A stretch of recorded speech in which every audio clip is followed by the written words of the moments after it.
Corporation పరిధిలోని 49, 48 డివిజన్ల కార్పొరేటర్లు అన్నా సంధ్యా యాదవ్, డాక్టర్ అన్నా అనితా యాదవ్లు వైసీపీ ప్రాథమిక సభ్యత్వానికి రాజీనామా చేశారు. తమ రాజీనామా పత్రాన్ని మీడియాకు చూపించారు. తన తండ్రి అన్నా రామచంద్ర యాదవ్ను వ్యక్తిగతంగా వైసీపీ నాయకులు దూషములకు దిగడం తమకు బాధ కలిగిందని, అందుకే వైఎస్ఆర్సీపీ పార్టీ సభ్యత్వానికి రాజీనామా చేస్తున్నట్లు వెల్లడించారు. వైఎస్ఆర్ కాంగ్రెస్ పార్టీకి ఎమ్మెల్యే ఎవరో తెలుసుకొని మాట్లాడండి.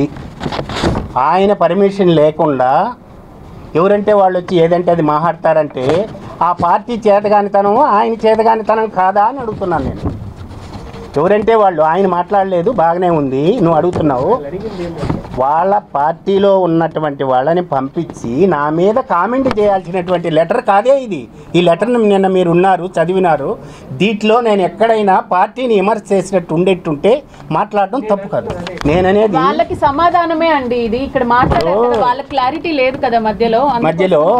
నేనేమంటున్నానంటే మాట్లాడిచ్చినటువంటి వాళ్ళు పర్మిషన్ లేకుండా మాట్లాడుంటే నువ్వు అప్పుడే ప్రెస్ మీట్ పెట్టి మా వాళ్ళు మాట్లాడింది తప్పు, ఇట్లా మాట్లాడకూడదని అదే ఎమ్మెల్యే చెప్పచ్చు కదా.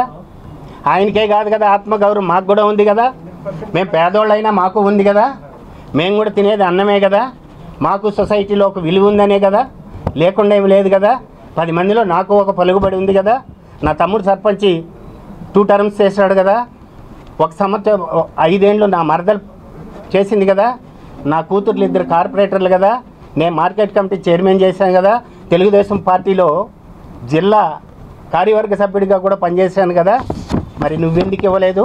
నీ మనుషులు కాకపోతే నువ్వు వాళ్ళని పార్టీలోంచి ఎందుకు సస్పెండ్ చేయవు? నువ్వు గెలిగి నెత్తినేసుకునే దానికోసం మీ పార్టీకి నోరు దుల. మీ పార్టీ రాష్ట్రం అంతా ఇట్నే మాట్లాడుతుంది. ఒక చోటని కాదే, రాష్ట్రం అంతా మాట్లాడుతుంది నీ పార్టీ మాట్లాడిన దానికే కదా ఎక్స్ అయినటువంటి జనం ఎంతోమంది ఆ పార్టీ వదిలి వెళ్ళినారు. నిన్న మా ఫాదర్ ఏదైతే ఉత్తరాంధ్ర ఈ జిల్లాలన్నీ తిరిగి ఆయనకు తెలిసింది, ఆయన బయట రావాలనుకున్నాడు. బీసీలుగా, ఎస్సీలుగా వీళ్ళకి అన్యాయం జరుగుతుంది అన్న ఉద్దేశంలో బయట వచ్చాడు. ఆ మూమెంట్ నుంచి బయట వచ్చారే కానీ ఏదో మమ్మల్ని కార్పొరేటర్లుగా ఇక్కడ నుంచి తీసుకురావాలన్న ఉద్దేశంలో మా నాన్న రాలేదు. వచ్చే పని అయితే నిన్ననే మేము 3 వచ్చేవాళ్ళం.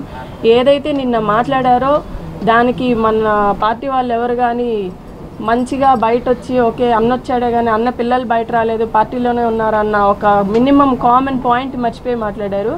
కాబట్టి మేము ఈరోజు బయట రావాల్సి వచ్చింది. మా తండ్రి నాన్న వల్ల మేము బయట రావాల్సి వచ్చింది. అది పార్టీ సభ్యత్వం నుంచి మేము బయట వస్తున్నాం. నిన్న మా నాన్న రాజీనామా చేసినందుకు దానికి చాలామంది చాలా ఇదిగా మాట్లాడారు. 1 వేలు ఎదుటి మనిషిని చూపిస్తే 4 వేలు వాళ్ళని చూపిస్తాయన్న విషయాన్ని మర్చిపోతున్నారు. గురిగింజకి తన రంగు తెలియదు అన్నట్టు వీళ్ళు పక్కనోళ్ళ గురించి అన్నీ మాట్లాడుతున్నారు. మనం ఒకరి మీద ఒకరు బురద జల్లుకుంటూ పోతే ఇది ఆగేది కాదు. సో అలా మాట్లాడడం తప్పని నేను భావిస్తున్నాను. దానికి పెద్దవారైన అన్నా రామచంద్ర గారికి ఖచ్చితంగా క్షమాపణలు చెప్పుకోవాలి. పర్సనల్గా వచ్చో ఫోన్లు చేసో సారీలు చెప్పేసి మీడియా ముందు వచ్చి ఎవరినో మెప్పు పొందడానికని అలా మాట్లాడడం చాలా తప్పండి. దానికి మనస్తాపం చెంది నేను పార్టీకి రాజీనామా చేస్తున్నాను.